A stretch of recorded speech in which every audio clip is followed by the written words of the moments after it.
Nakaplagan patay ang duha ka mga minor de edad sulod sa usa ka sakyanan sa usa ka talyer sa Barangay Lupok sa Labason, Zamboanga del Norte.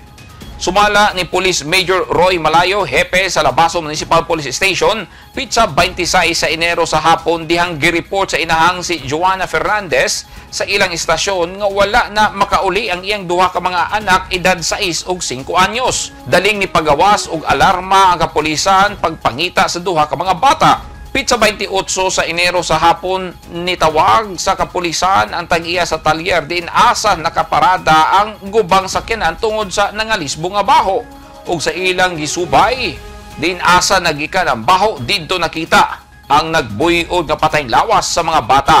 Dugang ni Police Major Malayo nagdula ang mag-igsuon niadtong higayuna kauban ang usa pa ka batang babay nga ilahang higala. Nanguha kini og bunga sa bayabas apan dihang nihilak ang batang babay tungod wala hatagig bayabas, daling nisulod ang mag-igsuon sa sakyanan og nanirado sa pertahan aron magtago.